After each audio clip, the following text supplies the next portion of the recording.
Good afternoon namin to all our classmates. We are Group 5 and Group 6, and we're going to discuss the types of market research. So before we proceed to our main topic, let's identify what is market research. So market research examines consumer behavior and trends in the economy to help a business develop and fine-tune business ideas and strategy. It also helps understand its target market by gathering and analyzing data. Market research is a process of evaluating the viability of a new service or product through research conducted directly with potential customers. It allows a company to define target market and get opinions and other feedback from consumers about their interest in product or service. So in short, ang pinaka-main purpose daw ng market research is to identify kung ano ba yung mga kailangan or kakulangan dun sa isang market. So, ngayon naman, i-discuss sa atin ng iba't ibang presenter kung ano ba yung different types ng market research. First, there are 8 different types of market research that we're going to discuss. First is primary research, secondary research, qualitative research, quantitative, branding, customer, competitor, and product research. For our primary research, may we call on Hazel and Aguirre for discussing our primary research. So, primary research is a research that collects data that will interested in the target market with a range of methods. This is the data you create with all the data set. So, yung example ko dito is yung survey, interviews, and questionnaire. May two types yung primary research, yung exploratory information and conclusive information. First is yung exploratory information. Determines the nature of a problem that hasn't yet been clearly defined. So, yung exploratory information is to explore a topic, problem, or idea. It's like a detective gathered clues to understand the situation, often qualitative, descriptive, or subjective. May be based on observation, interviews, or open-ended survey. Next is conclusive information. Carried out to solve a problem that exploratory research identified. So yung conclusive information is information that will provide definitive answers or supports a specific conclusion. It's like a drug moving evidence to make conclusion. Often qualitative, based on rigorous analysis, controlled experiment, or statistical data. From participants collected as a raw data and then analysis to gather insight from trends and comparison. Next po is secondary research na si Josh po ang But before discussing our secondary research, sinasabi sa primary research, ang mga possible na example dito is yung mga primary research na pinakandak natin, which is yung survey, questionnaire, etc. So, bakit nga ba naging primary research questionnaire? Siyempre, dito natin na-identify kung ano ba talaga yung kailangan ng market. And also, ganun din sa questionnaire. Kaya siya tinawag natin primary research. And also, to our secondary research, may we call on Mr. Josh Batista for presenting his secondary research. I'm discussing the secondary research. Secondary research is the use of data that has previously been collected, analyzed, and published, and therefore we do not own this data. Simplify as secondary research is analyzing and summarizing the existing data. Kumbaga, maghahanap ka lang ng existing data, hindi mo na kailangan ng original data para makapagdala ko ng research. So, for example, dyan is pwede kang kumuha sa textbook, books, and articles articles, and ano pa ba isa? Magazines, and yun lang. And secondary research will often be preparation for primary research activities providing a knowledge base. Ginagamit ng secondary research pag mag-gather ka ng primary research because kung parang ito yung baseline mo, para ito yung baseline mo or idea mo kung magkakaroon ka ng primary research. So ayun lang yun, kabaliktaran lang siya ng primary research. And thank you. In short po, our secondary research, pinaka-highlight dito is kung paano i-identify yung ating mga RRL and RRS. In short, secondary research daw, ito daw yung interpretation ng mga researchers nung past na gagamitin natin citation para dun sa ating magiging primary research. Next naman po natin is our qualitative research that will be discussed by Ms. Kayla Pauline Doloso. Good afternoon, everyone. Qualitative market research is a collection of primary or secondary data that is non-numerical in nature and therefore hard to measure. Researchers also collect this market research type because it can add more depth to the data. This kind of market research is used to summarize and infer rather than pinpoint an exact truth beheld by the target market. For example, qualitative market research can be done to find out a new target market's reaction to a new product and to translate the reaction into a clear explanation for the company. So basically, qualitative research in market research is a non-measurable research or data na kung saan ay more on description or narrative form ang pag-collect ng data. Sa qualitative research, ang kadalasan na kinukuha kapag nagkakonduct ng research is to summarize explanation or the reaction ng mga consumers about sa product or services na ina-offer sa market. It also serves as an observation towards the consumer's opinion para malaman kung ano pa yung mga pwedeng i-improve about sa product na ina-offer ng company.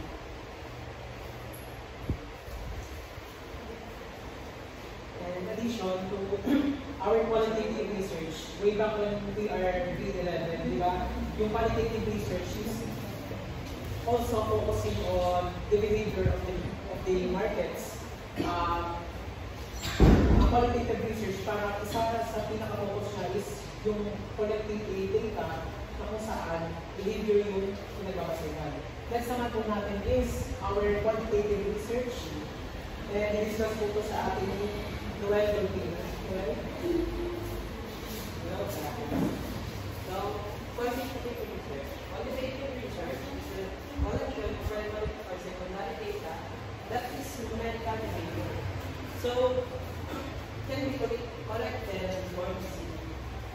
So, researchers collect this market research type because it can provide historical benchmarking based on facts and figures evidence. There are a number of ways to collect this data. So, yung ways ng pag-collect ng data ay through polls, surveys, desk research, web statistics, financial records, which can be exploratory in nature without a lot of depth at this stage. Quantitative market research can create the foundation of knowledge needed by researchers to investigate hypotheses further to qualitative market research. So sa quantitative research, kapag ay hindi man kapalitan, pero sa quantitative research, qualitative, di ba, hindi siya numerical in nature, so yung mga details niya is numbers, diba? Sa naman, quantitative, yung niya, yung data is numerical in nature, which is ginagamitan ng mga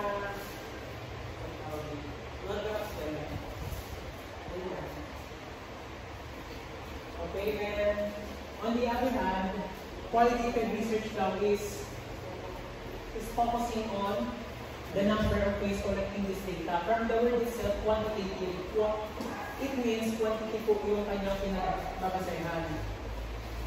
Which interact the polls, surveys, desk research, etc. For our next naman po, our branding research, and we-discuss po ito sa ating ni David Tarala. David? Hello guys. Sa akin na po tayo branding research. Explain ko sa inyo kung ano nga ba yung branding market research. It assists company to create, manage, and maintain the company brand. Yan. Nag-focus tayo sa manage. Yan. Ang branding research kasi is ito yung ma-manage kung nasa na ba tayo para malaman natin kung yung brand natin is andito na ba or andito. Yan. Ang focus kasi ng branding research is abutin natin yung target natin na umangat. Diba? Ang branding research hindi na siya focus sa mismong brand natin. Diba? Ang branding research kasi is more on comparison. Like, yung competitor mo and ikaw, pag sinurvey mo is dapat naman ka. Yun ang focus. Ano yun ang focus? Yun ang focus ng branding market research. The aim of the research will be to understand how to know if your brand is performing well. There are areas to improve, and there are positive showcase to enhance your brand image. Yun na nga. Sa pamamagitan ng branding market research is kung saan sa way is malalaman mo kung ano yung perception nila and yung tingin nila sa product mo. Ang typical na way na pag-conduct ng branding market research para malaman is by surveying. Ang example question is, pag tinanong kita, ikaw, ano nga ba yung, ang brand ko is, let's say, Mega. Mega, di ba? Okay, pag tinanong kita, anong pag-paborito mo sa dinas? Like, pag sinabi mo Mega, ang perception mo sa sardinas ko ay mataas. Hindi ka nagsabi ng Lucky Second or yung other brand. Yeah, yun yan. And para patapusin ito is ang gulo din ng paggawa ng branding market research is makakapag tayo build ng loyalty sa ating customer. Yun lang po. Salamat.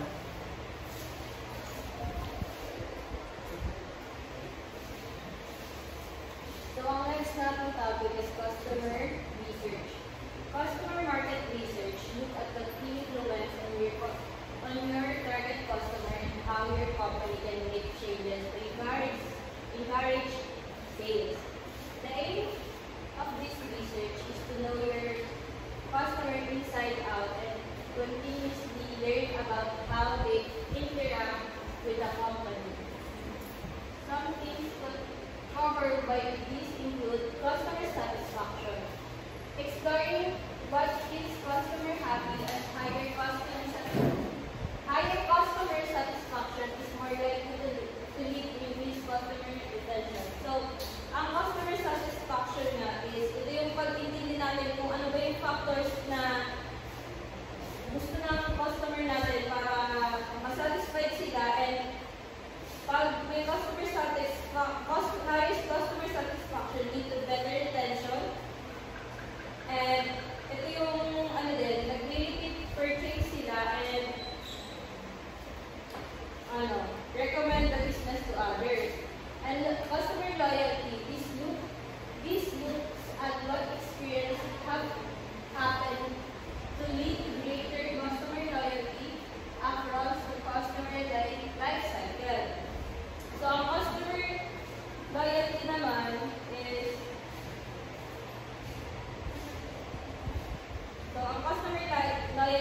is to identify what experiences or behavior drive customer to return and stick with your brand over time. So, ito din is ang customer loyalty naman, nakaka-contribute sila sa long-term din sila ng as brand advocates. Tapos, ang customer segmentation research, discovering who the customer are, what their behavior and preferences are, and their shared characteristics. Sa customer segmentation research, dito naman, kinaka-categorize natin yung customer based on shared characteristic para ma-meet natin yung specific needs nila, yung ipoprovide natin sa market. Sa relevant desk research, may look at historical purchase records, customer journey mapping, customer segmentation, demographics, and personal templates.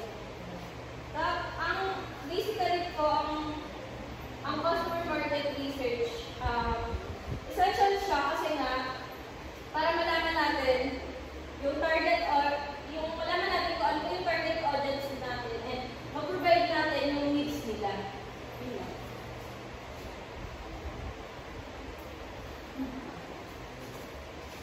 Next, of course, for our competitor research. According to our source, competitor research is all about knowing who your competitor.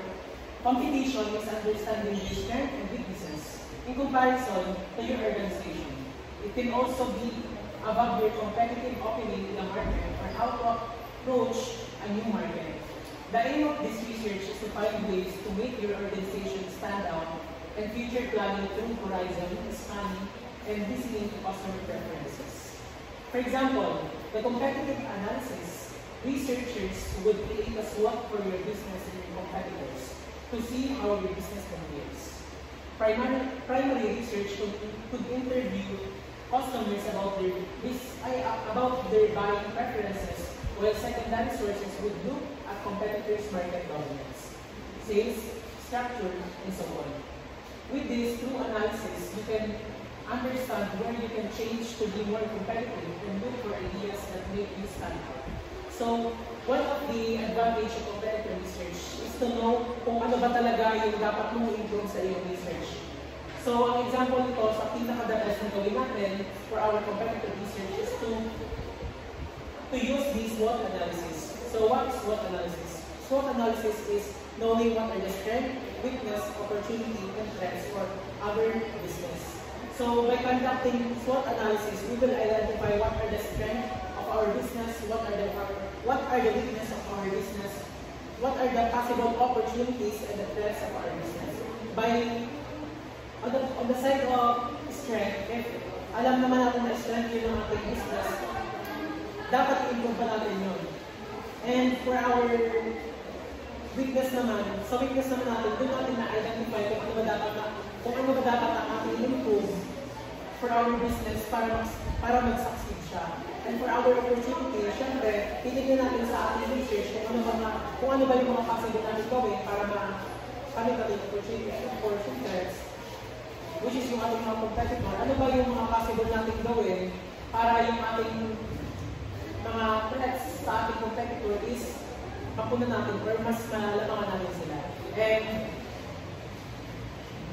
that's what we call competitive research. And for our last topic, it's product research, and we discuss ko siya sa ating questions.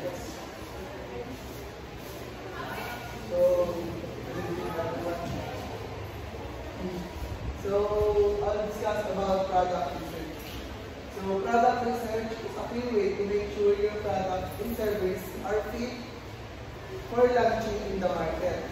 So, hindi tayo pwede basta-basta na lang lalapag ng product natin without knowing kung mag-grow ba siya sa market or makakabili ng profit. And lastly, kung makakatulong ba siya sa mga customers. So, that is product market. We understand kung makakatulong siya sa environment or kung mag-grow kung mag-grow siya and makikilala. So, the aim of this research is to see how your product is perceived by customer. If they are providing value and working correctly, ideas can also be formed about upgrades in future product development. So, kung lalapag naman tayo ng product, mahalaga rin yung mga customers kasi sa kanila natin malalaman kung may i-grow pa ang isang product or kung gano'n na lang talaga siya. And there are a number of avenues within the product research. First is product branding, product features testing, and product design thinking, and lastly is the product marketing. Sa product branding, it defines as the product brand and design attract customers in the intended way. So, sa mga sa gagawa ng product, mahalaga rin yung pag-isip natin ng brand. Siyempre, para mas mabilis makilala, kunwari, magbibili ka sa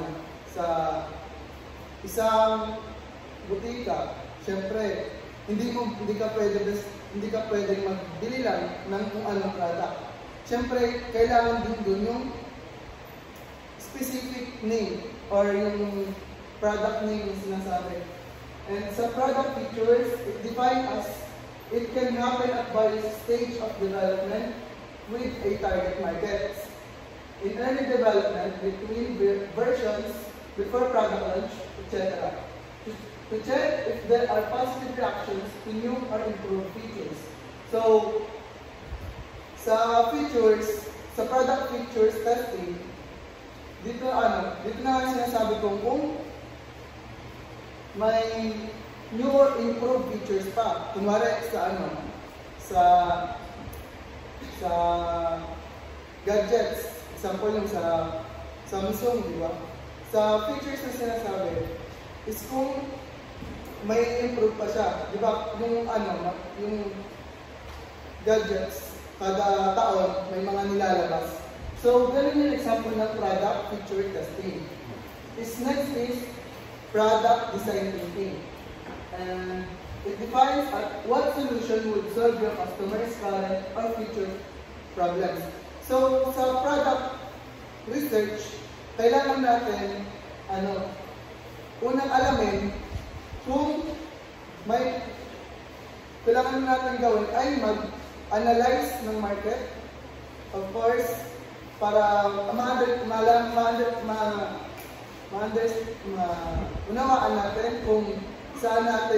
kung paano natin ilalapag yung isang product. Di ba nga sa mga discussions natin, dun lumalabas din yung mga cultures, yung mga types of customers. So, sa product design thinking, doon nalabas yung creativity mo. Kunwari, yung product mo sa mga pangbata. Siyempre, yung mga kailangan natin yung mga makukulay na produkto. And, yun lang, yung lastly, the product marketing. Ito na yung do the marketing message help your products memorability and sellability, or can they be improved? So, yun nga, di ba, pag product marketing natin, kung makikita natin yung impact ng product natin, kung may tinatangkilik siya, kunwari yung mga customers na mga suki, di ba? Kung